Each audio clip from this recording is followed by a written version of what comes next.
Last વિડિયોમાં આપણે વાત કરી હતી સિમ્પલ પ્રેઝન્ટ ટેન્સની કે જેમાં આપણે ટુ બી ના ક્રિયાપદો વિશે વાત કરી, ત્યારબાદ ટુ હેવ ના ક્રિયાપદો વિશે વાત કરી, ત્યારબાદ આપણે હકાર વાક્યની વાત કરી, નકાર વાક્યની વાત કરી, પ્રશ્નાર્થ વાક્યની અંદર આપણે અલગ અલગ પ્રકાર જોયા કે WH વાળા શબ્દોના પ્રશ્નાર્થ વાક્ય, નોન WH અને ડુ ડઝ થી શરૂ થતા પ્રશ્ન વાક્ય.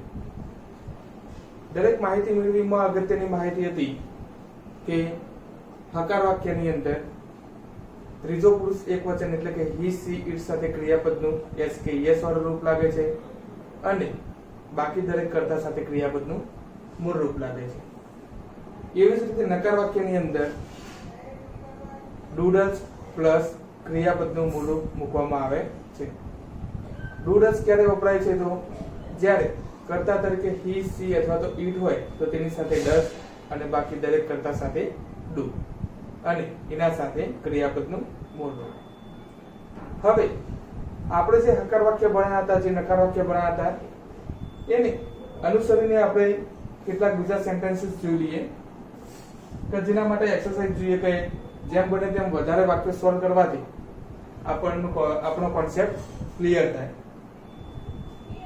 જોઈએ તો ફર્સ્ટ સેન્ટેન્સ એ છે કે Raj dash cricket every Sunday. Every Sunday દરેક રવિવારે.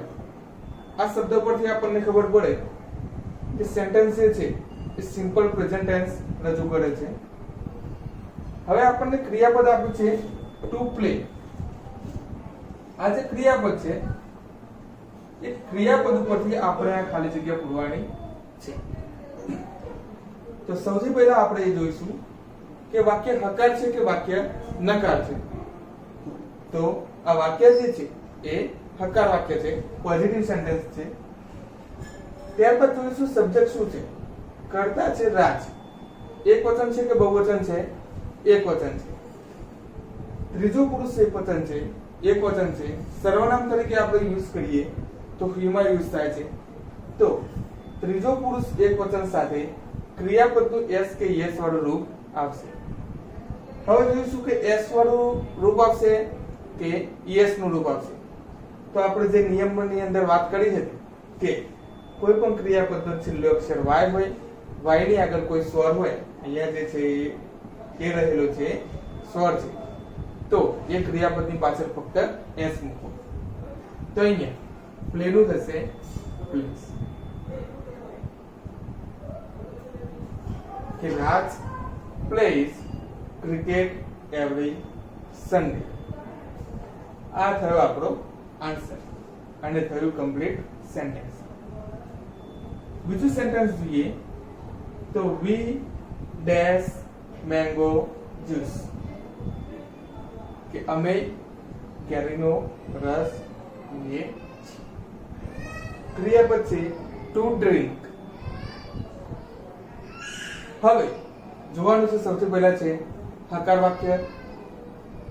હકાર વાક્ય છે તો ક્રિયાપદનો એસ કે યસ વાળું રૂપ અથવા તો મૂળ રૂપ. આ નિયમ લાગુ પડશે. કર્તા તરીકે જોઈ લઈએ વી. બહુવચન છે, પ્રથમ પુરુષ બહુવચન. તો વી સાથે ક્રિયાપદનું મૂળ રૂપ લાગશે કે એસ કે યસ વાળું રૂપ? એ તો આપણે નિયમમાં જોયેલું છે. તો વી સાથે આવશે ક્રિયાપદનું મૂળ રૂપ. તો ડ્રિંક નું ડ્રિંક.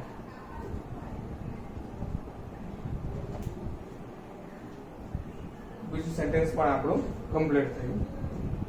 ત્રીજા નંબર જોઈએ તો they dash to hill station every month.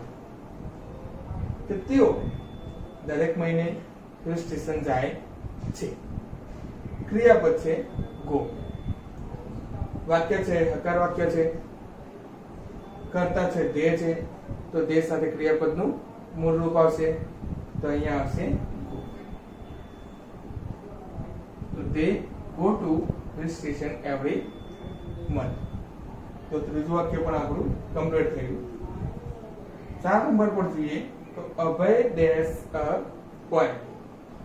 ક્રિયાપદ છે write. અભય પોએમ લખે છે. હકાર વાક્ય છે. ત્યારબાદ જોઈએ તો કર્તા તરીકે અભય ત્રીજો પુરુષ એકવચન છે તો ત્રીજો પુરુષ એકવચનની સાથે આવશે ક્રિયાપદનું એસ કે એસ વાળું રૂપ તો બ્રાઇટ છે તો આપણે શું લખવું પડશે બ્રાઇટ્સ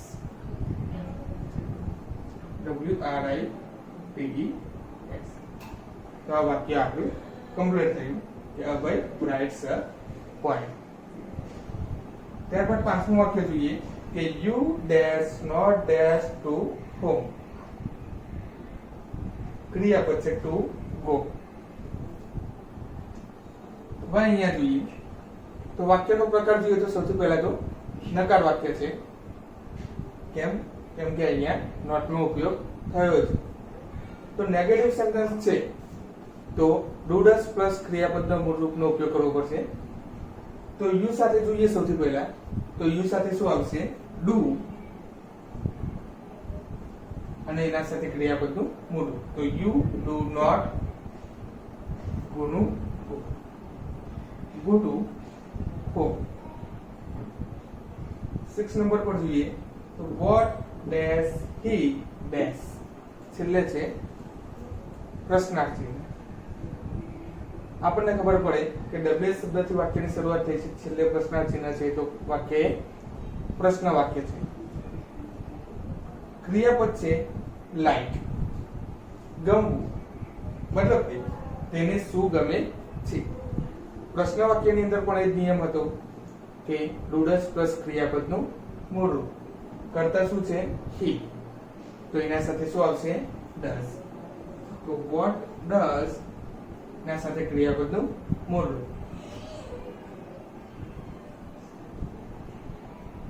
હજુ પણ કન્ફ્યુઝન હોય તો એકવાર ફરીથી સમજાવું છું કે ચાહે પ્રશ્નાર્થ વાક્ય હોય કે પછી નકાર વાક્ય હોય પ્રશ્નાર્થ અને નકાર વાક્યની અંદર હંમેશા કર્તા કોઈ પણ હોય દરેક કર્તા સાથે ક્રિયાપદનું મૂળ રૂપ મૂકવામાં આવે છે અને એના આગળ શું મૂકવામાં આવે છે ડુ અથવા તો ડઝ એ કર્તાને અનુરૂપ મૂકવામાં આવે છે 6 વાક્ય આપણે જોઈએ અહીંયા સુધી સાતમું વાક્ય જોઈએ તો વેર ડેશ તુષાર ડેશ છેલ્લે જોઈએ તો પ્રશ્નાર્થ ચિહ્ન છે આ પ્રશ્ન છે વેર દ્વારા બને છે વેર એટલે કે અને વોટ એટલે કે શું વોટ એ વસ્તુ દર્શાવે છે વેર એ સ્થળ દર્શાવે છે તો લીવ એટલે કે રહે છે તો તુષાર ક્યાં રહે છે આવો પ્રશ્ન પૂછે છે તો હવે સાદા વર્તમાનકાળની અંદર જોઈએ તો વેર તુષાર છે ત્રીજો પુરુષ એકવચન થાય છે તો એના સાથે આવશે does અને સાથે ક્રિયાપદનું મૂળ રૂપ લીવનું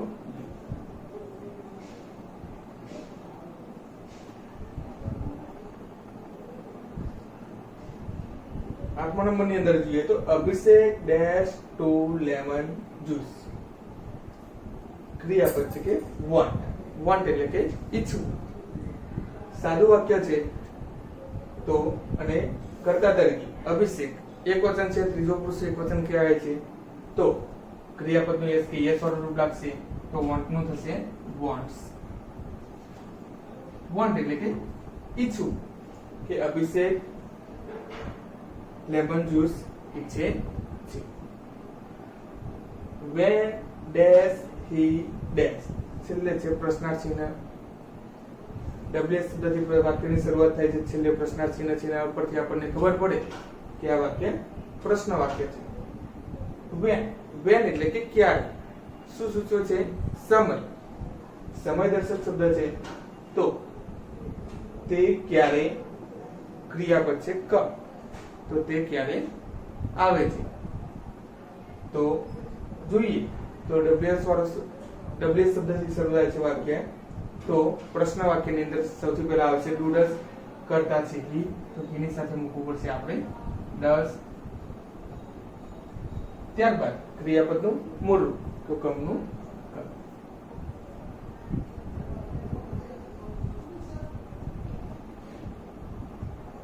10મું વાક્ય આપણે જોઈએ તો માયા ડેશ હર વર્ક સાદું વાક્ય છે કર્તા તરીકે છે માયા ત્રીજો પુરુષ એકવચન છોકરી છે બરાબર તો सर्वनाम तरीके આપણે યુઝ કરીએ તો કયું સર્વનામ લાગશે સી. ત્રીજો પુરુષ એકવચન છે એટલા માટે ક્રિયાપદનું એસ કે ઈએસ વાળું રૂપ લાગશે. ક્રિયાપદ છે કમ્પ્લીટ તો આપણે મૂકવું પડશે COMPLETES કમ્પ્લીટ્સ. તો માયા કમ્પ્લીટ્સ હર વર્ક. માયા તેનું કામ પૂર્ણ કરે છે. તો ત્રીજા પુરુષ એકવચન સાથે લાગ્યું એસ કે ઈએસ વાળું ક્રિયાપદ. 11 નંબરની અંદર વાક્યની અંદર જોઈએ તો I dash a sketch of Sardar Patel. કરતા છે આઈ, સાદું વાક્ય છે તો આઈ સાથે ક્રિયાપદનું મૂળ રૂપ લાગશે. તો ક્રિયાપદ છે કે ડ્રો. ડ્રો એટલે કે દોરવું. તો ક્રિયાપદનું મૂળ રૂપ શું આવશે? ડ્રો. 12મા વાક્યની અંદર જોયું આપણે કે Reena dash banana chips daily. ક્રિયાપદ છે કે ઈટ. કે રીના દરરોજ બનાના ચિપ્સ ખાય છે. રીના છે એક વચન છે, ત્રીજો પુરુષ એક વચન છે એટલા માટે એના સાથે આવશે ક્રિયાપદનું એસ કે ઈએસ વાળું રૂપ. તો ઈટનું થશે ઈટ્સ.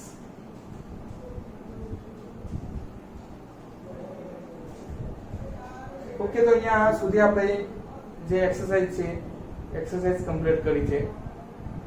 હજુ પણ તમને વાક્યોમાં કોઈ સમજણ ના પડી તો તમે કોમેન્ટ બોક્સની અંદર તમે જણાવી શકો છો. Okay, thank you.